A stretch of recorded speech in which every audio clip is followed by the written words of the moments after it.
Olá.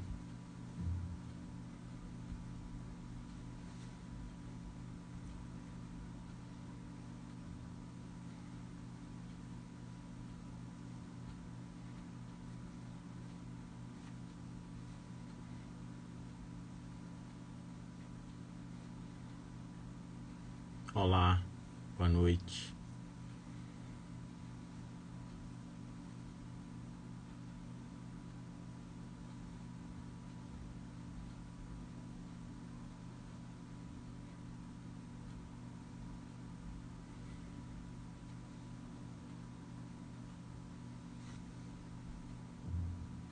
Boa noite.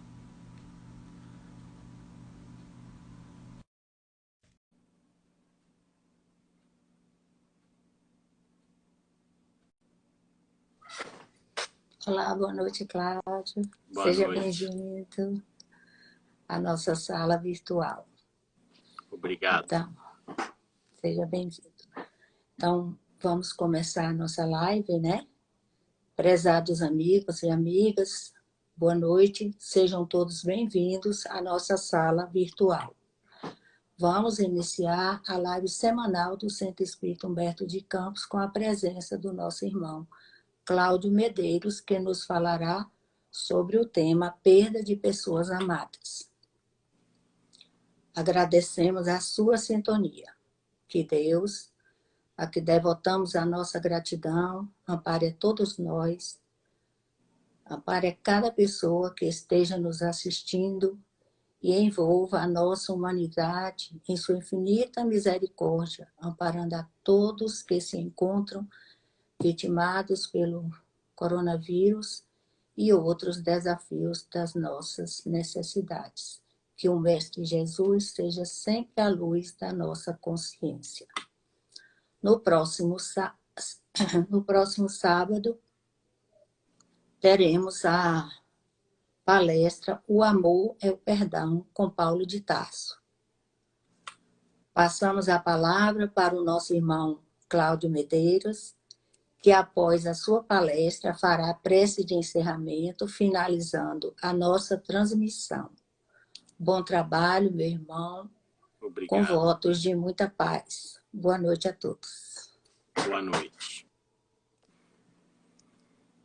Senhoras e senhores, estimados irmãos, irmãs, amigos que estão conectados nessa live do Centro Espírita Humberto de Campos, que possamos estar em paz e, sobretudo, otimistas. Tudo parou. Os dias se arrastam. Não há brilho sem a sua luz. Falta a sua alegria. Tudo sem propósito. São cinzas. Você era minha alegria, minha leveza, minha descontração, minha superficialidade, meu porto seguro. Te chamo e você não responde. Te procuro e não te encontro. Queria 1 minuto daquele dia desesperador para tocar tua mão, ficar do teu lado e te dizer que te amarei sempre. Que posso construir sem você? Esse trecho é um trecho de um depoimento de um senhor enlutado que perdera recentemente a sua esposa. Estamos vivendo tempos desafiadores no que se refere à nossa relação com o fenômeno da morte. Falar do fenômeno da morte, falar do fenômeno da perda, é falar de nós mesmos, é falar da nossa essência, é falar daquilo que está em nós. Desde os tempos mais remotos, a humanidade trava uma relação muito especial com este fenômeno, que é um fenômeno da vida.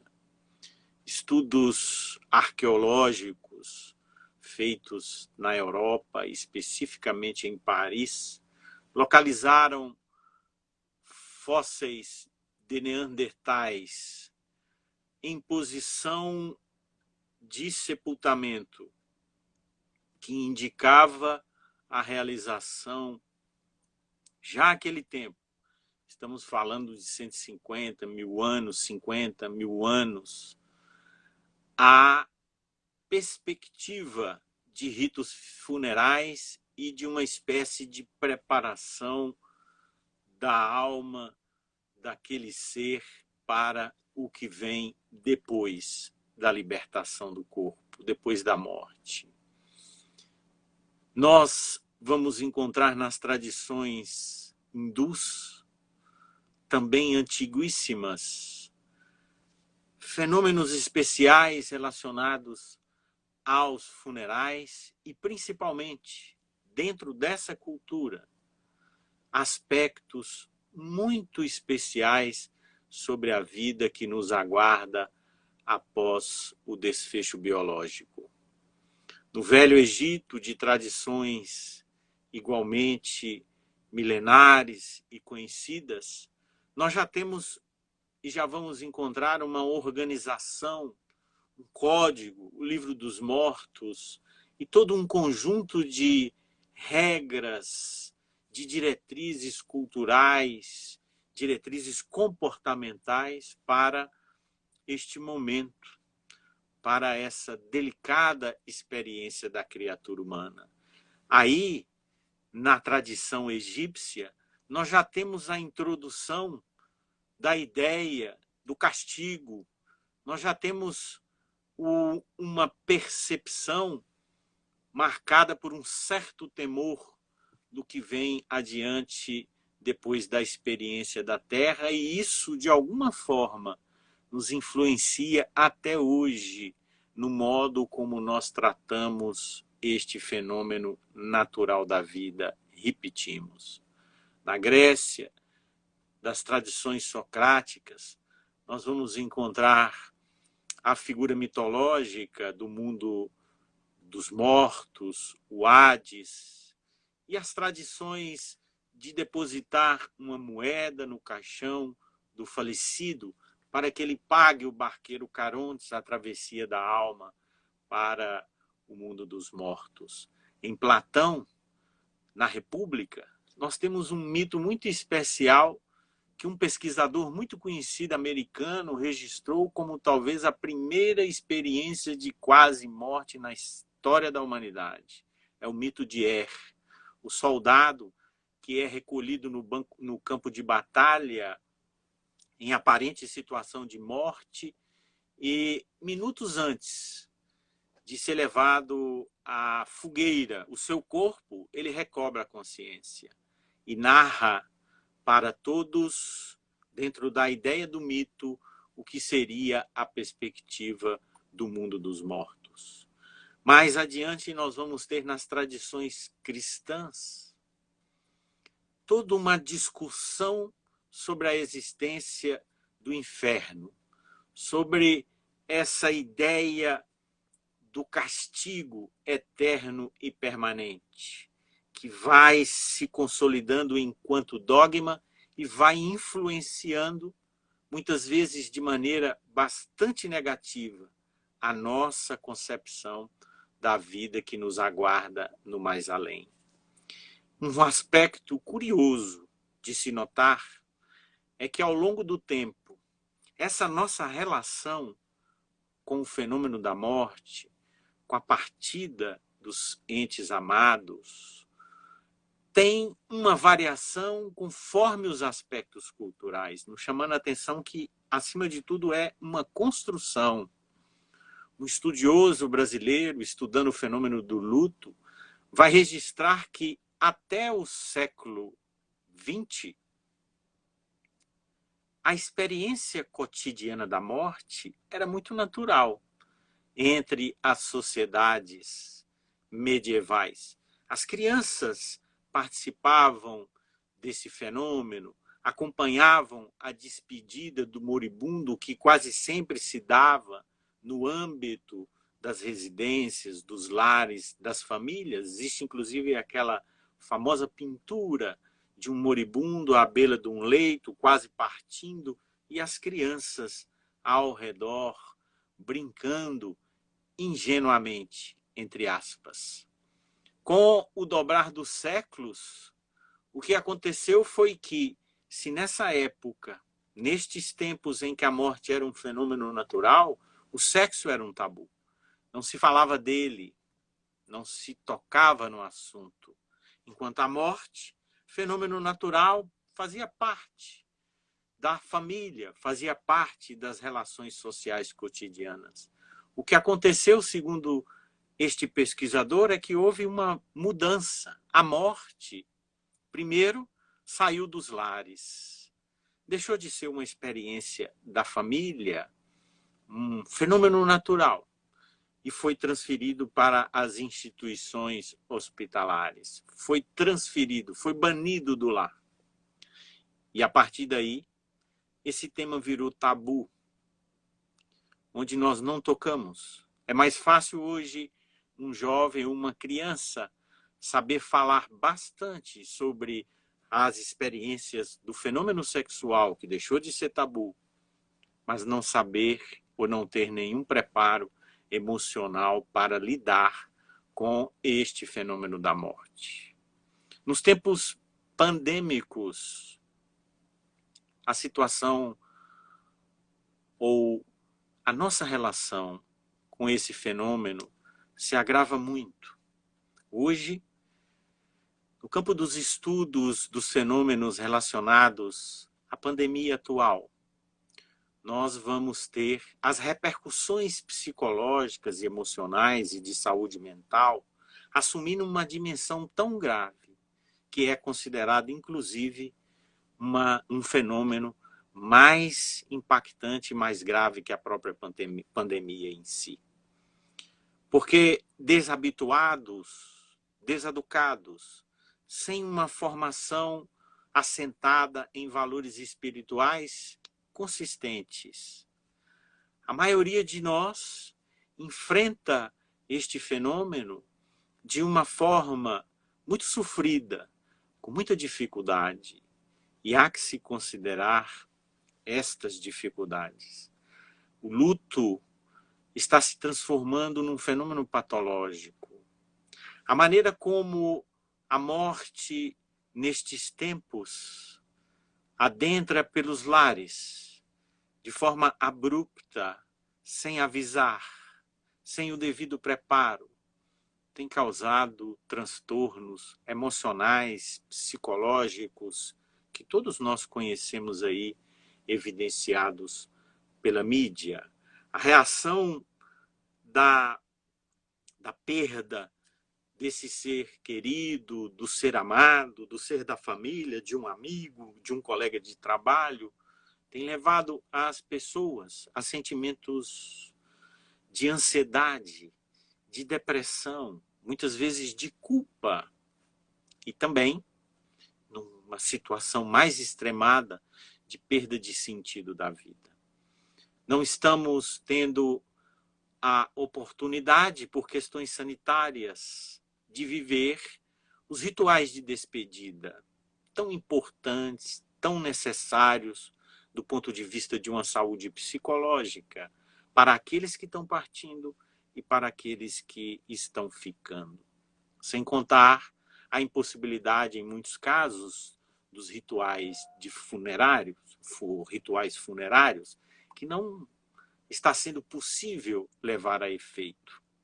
Todavia, é importante nós fazermos uma reflexão sobre uma outra ótica, uma outra perspectiva. Porque se o nosso pensamento, as nossas ideias, os nossos costumes estão assentados numa perspectiva materialista, muitas vezes de posse, naturalmente o fenômeno da perda de um ser amado terá repercussões muito dramáticas.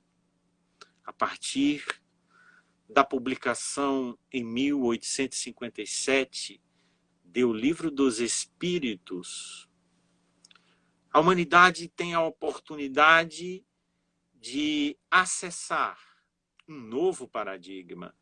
Um paradigma que não está assentado apenas no conhecimento de crença. Não é o conhecimento de crença.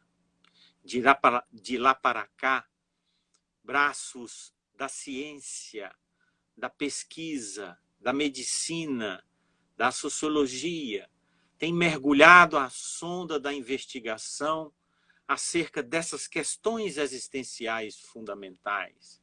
Quem somos nós? Para podermos construir uma experiência saudável de luto, nós precisamos fazer esta pergunta: qual é o nosso propósito na Terra?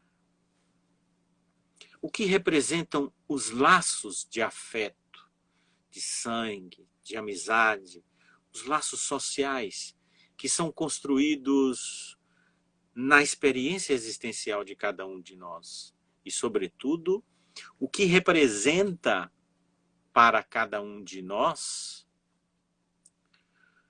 o fenômeno da partida?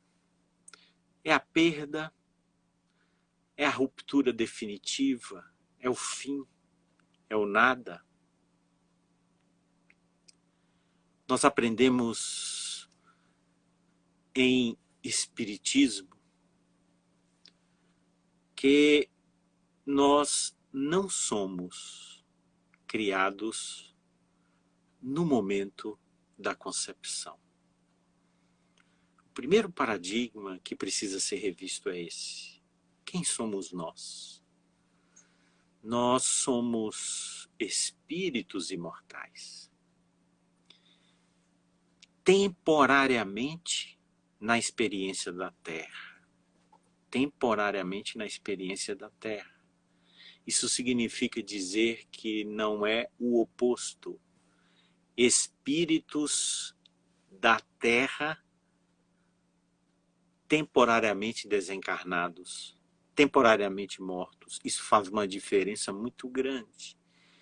Porque, de início, nós começamos a refletir e somos convidados a uma mudança de perspectiva quando admitimos que a nossa experiência na Terra, qualquer que seja o tempo dela, 10, 20, 30, 100, 101, 102, ela vai ser sempre passageira. Ela é sempre temporária. Então, o fenômeno da morte, o fenômeno da mudança, o fenômeno da partida, estará em nossas vidas. E ele precisa, então, deixar de ser um tema tabu e fazer parte das nossas cogitações diárias, fazer parte das nossas reflexões cotidianas. Temporariamente na Terra, com qual objetivo? Pagar? Sofrer? Possuir? Acumular? Não. Tudo isso são fenômenos meio, temporariamente na experiência da Terra para o progresso, para o aprendizado, para o crescimento intelecto-moral. E aí sim, isso é para nós uma espécie de sentido existencial geral. Mergulhamos na experiência da vida com o propósito do progresso, com o propósito do crescimento. Nós estamos longe de chegar à perfeição, à superioridade. Precisamos investir neste progresso intelecto-moral. E, de alguma maneira, pensou o Criador na proposta da encarnação, do mergulho na experiência da carne, do mergulho na experiência da terra, para que possamos pelo nosso esforço, pelo nosso trabalho, alcançarmos essa perfeição relativa. Ora, a partir dessa ideia fundamental de que não fomos criados no momento da concepção, de que não estamos na Terra por acaso, e que há um sentido maior, que é o sentido do progresso, e em especial que nós temos o direito de sermos felizes e de buscarmos a saúde espiritual, nós começamos a nos perguntar o que representam os afetos em nossas vidas. As famílias que constituímos, os filhos, os seres que amamos, em qualquer das dimensões de amor, aqueles que temos laços de amizade, que de alguma maneira se aproximam de nós nessa experiência existencial, atraídos por um misterioso magnetismo, que se colocam ao nosso lado, na nossa vida, e que também não por acaso têm laços afetivos importantes conosco. Para quê? Também para o progresso, para o aperfeiçoamento, em muitos casos para a reconciliação. São encontros e reencontros que devem ser marcados por essa perspectiva. Pela perspectiva do amor ágape, do amor afeto, do amor amizade, do amor filia, e não do amor posse. O outro, qualquer que seja ele, não nos pertence. É da vida, é do mundo, é do universo. Quando conseguimos restabelecer estes novos conceitos, especialmente o principal deles, que vai ser o nosso pilar sobre a imortalidade, um conceito muito bem investigado em diferentes perspectivas, como já mencionamos, científica, filosófica, sociológica, antropológica, nós começamos então a olhar para o fenômeno da partida de uma outra maneira. Nesta obra que nós citamos, que é uma obra de fácil acesso, o Livro dos Espíritos, digita na internet, a gente tem acesso aos melhores PDFs da Federação Espírita Brasileira. Nós vamos encontrar um capítulo muito especial relacionado ao nosso tema, a alma após a morte, sua individualidade e a vida eterna. Pergunta 149 e seguintes. Allan Kardec indaga aos espíritos superiores que sucede à alma no instante da morte. Volta a ser espírito. Volve ao mundo dos espíritos, donde se apartara momentaneamente.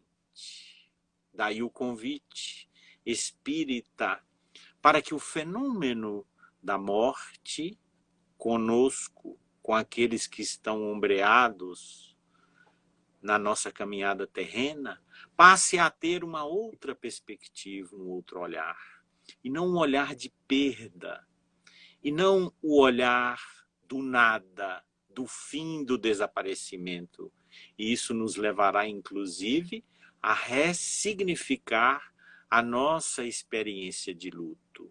Na questão 150 deste capítulo que nós estamos mencionando, Allan Kardec pergunta aos espíritos se esta alma, após a morte, conserva a sua individualidade, ou se ela fica em sono profundo, aguardando o juízo final, conforme algumas tradições religiosas, ou se ela se esvai, que é a perspectiva materialista, quando considera a alma corpo.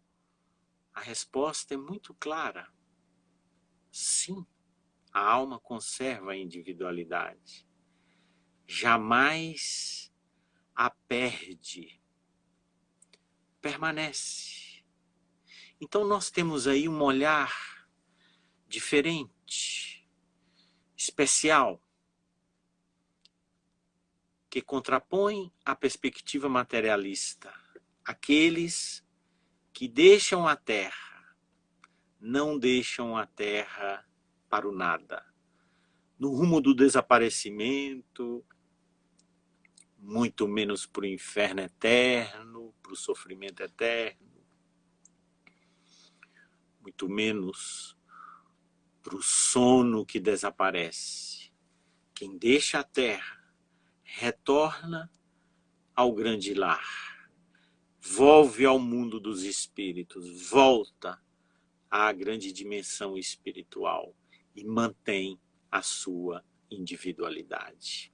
Allan Kardec tem a oportunidade, numa questão especial sobre os fenômenos em tempos de pandemia, da morte, na Revista Espírita, também é possível de acessar o seu PDF na internet, em novembro de 1865, no título Espiritismo e o Cólera, quando ele reflete sobre uma grave epidemia do cólera à época, nos chamando a atenção para o fato de que, conforme está posto em O Livro dos Espíritos, soada a hora da partida, do retorno, chegado o momento em que devemos voltar, já que a experiência da Terra é sempre passageira, o Espírito voltará. O modo como isso se dá guarda uma relação direta com a necessidade de aperfeiçoamento do espírito. A natureza da volta, a natureza da morte, o modo como o espírito faz essa viagem de volta, guarda uma relação direta com a necessidade evolutiva e de aprendizado de cada um de nós e, em especial, também daqueles que estão junto, vivendo com este que partiu.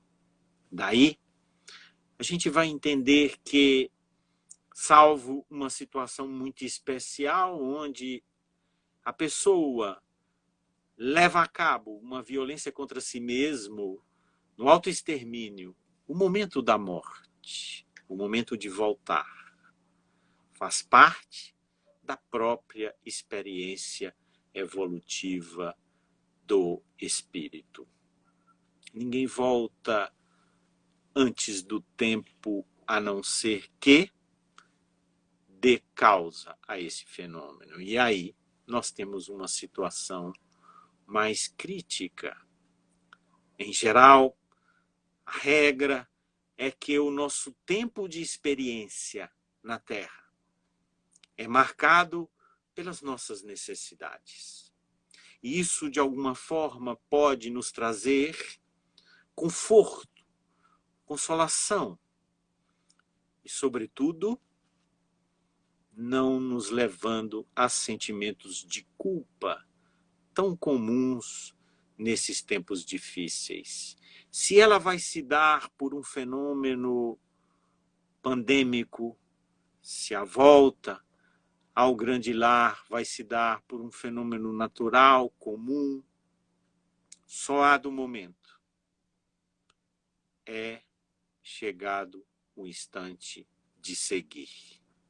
Basta nós olharmos com sensibilidade os noticiários, que vamos verificar situações muito especiais de pessoas que, no padrão da ciência, no padrão sanitário, no padrão epidemiológico, se enquadram perfeitamente em um perfil de vulnerabilidade elevada e de risco alto de morte. No entanto, conseguem passar pela experiência do vírus sem muitos efeitos. e pessoas que não fazem parte desse perfil, mas que acabam sendo levados de volta para o grande lar. Por que será? Essa é a reflexão fundamental que devemos fazer, porque cada um de nós, quando aqui chega, traz em sua bagagem espiritual um pacote de necessidades no campo pessoal e individual, um tempo médio de experiência que deverá ser vivido, um conjunto de relações que precisará se estabelecer, mas que terá o seu termo final, terá o seu desfecho, terá a sua conclusão. A partir desta ideia fundamental, a partir desta certeza de que a experiência na Terra é temporária e que cada minuto, cada segundo vivido com os afetos é, em última instância, a oportunidade de crescimento e de progresso, nós passamos a ter uma visão tanto quanto diferente da experiência da morte e, sobretudo, do fenômeno do luto nestes momentos de pandemia. Uma experiência que não deixa de ser marcada pela dor. Nós precisamos viver o luto, mas a gente deve viver este luto de forma diferente. Se formos tocados pelo sentimento de desespero e de desesperança, acionemos o nosso dispositivo da razão. Ele não desapareceu. Ela não me abandonou. Ele não partiu para o nada. A minha vida não acabou. Os rituais de despedida, que muitas vezes são impedidos por força das normas sanitárias, poderão ser ressignificados nessa perspectiva. Porque aquele coração que deixou de bater, aquele cérebro que deixou de funcionar, na verdade, representa apenas uma indumentária material, física, sagrada, que proporcionou a esta alma experiências importantes de acertos, de erros na atual existência. Se está impedido de participar dos rituais de funeral, também tão importantes no fenômeno do luto, mesmo assim, guardando a certeza de que esta alma está em processo de nascimento. Olhem bem, quando nós mergulhamos na experiência da Terra, nós morremos para o mundo espiritual e nascemos para o mundo material. Quando nós vivemos a experiência da morte, morremos para a vida material, mas nascemos para a realidade espiritual. Então não há razão, consolidados nessa perspectiva do desespero, não há razão para a revolta, para a desesperança. Mas é muito comum nós termos com este que partiu relações afetivas importantes, mas às vezes desencontros. E isso também costuma aflorar nestes momentos. aplica o perdão. O momento do perdão. Perdoe. Perdoe a si mesmo. Perdoe a experiência. Nós somos seres pensantes e o universo é energia. O nosso sentimento sincero de perdão e de agradecimento pelas experiências vividas com aquela alma que nos antecede, que vai primeiro, que volta para casa primeiro, será facilmente alcançada pelas manifestações do nosso pensamento. Por isso, além de viver essa experiência de luto de maneira diferente e coerente com o paradigma da imortalidade, nós também podemos viver a experiência do perdão.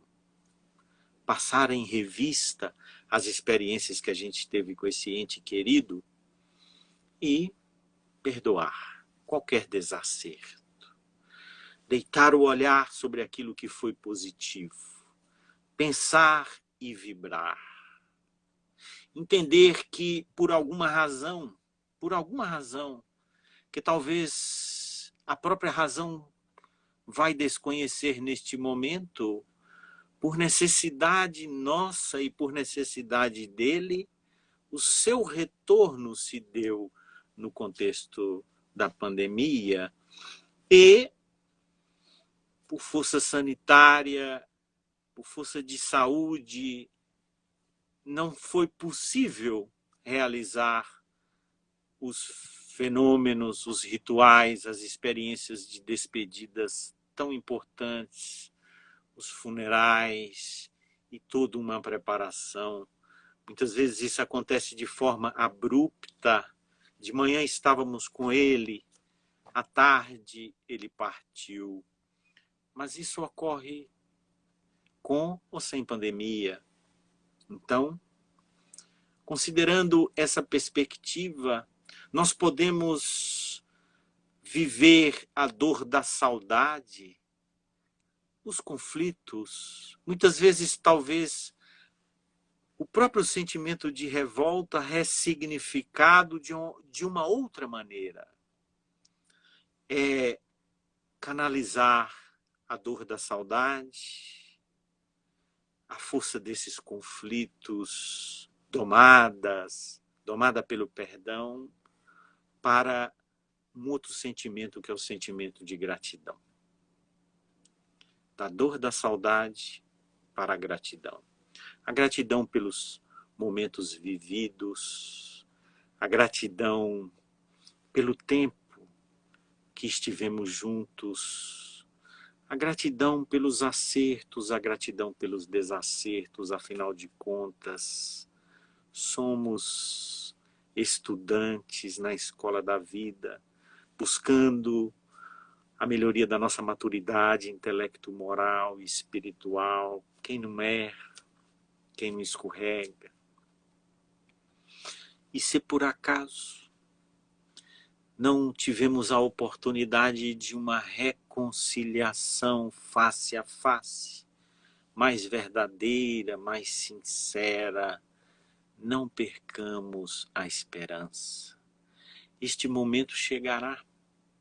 Chegará porque ele vive. E ele não se distanciará. Ou ela não se distanciará. Afinal de contas, ele ou ela apenas foi na frente. Por isso, é muito importante também nós guardarmos confiança nos mecanismos evolutivos da vida. Guardarmos confiança em Deus, suas leis, porque nada acontece por acaso. Esta confiança, essa certeza de que tudo em a natureza tem uma razão, nos favorece no sentido de também construirmos um significado para a experiência do luto, para a experiência do distanciamento temporário, para a experiência do afastamento. E quando nós conseguimos encontrar este significado, nós conseguimos superar esses fenômenos psicológicos naturais do luto e começarmos a readaptar a nossa vida para que ela prossiga até o momento em que nós também formos chamados ao retorno. O paradigma tradicional, paradigma convencional, vai dizer que o desafio do luto é a oportunidade de nos readaptarmos ao mundo, considerando que alguém fundamental não fará mais parte dele, porque não existe.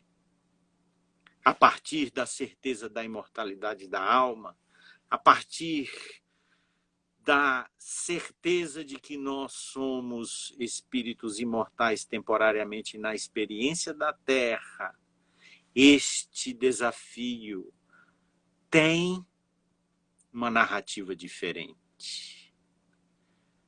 Após o fenômeno da partida, do retorno do grande lar, o nosso desafio é nos readaptarmos ao mundo, nós os que ficamos, considerando que alguém fundamental prossegue ao nosso lado numa outra dimensão, ainda existindo, guardando a individualidade, levando consigo o tesouro das relações, dos sentimentos e das construções afetivas realizadas. Nessa perspectiva, nós deixamos a experiência do egoísmo da posse, do ter, do objeto em nosso poder e começamos a sentir essa experiência de amor universal, de afeto universal, dando àqueles a quem amamos o que é mais sagrado para o espírito humano, a liberdade.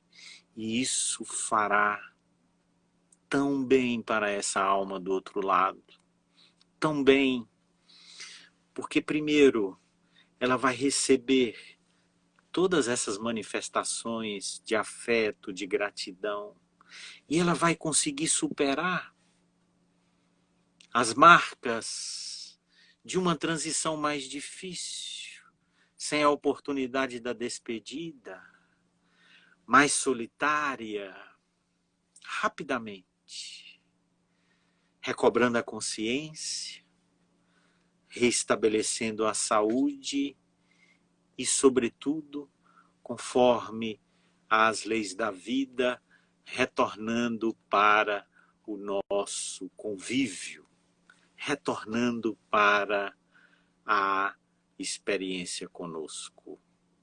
Em O Evangelho segundo o Espiritismo, lá no final, no capítulo 28, nós temos belas propostas de manifestação desse sentimento de gratidão que deve substituir a dor da saudade, que deve fazer bater em retirada qualquer sentimento de culpa, que deve renovar o sentido nosso da experiência do luto, da perda, exercitando cotidianamente, sempre que vier a lembrança desse que partiu, a prece, as vibrações, sem questionar por que você foi, por que você me deixou, isso perturba.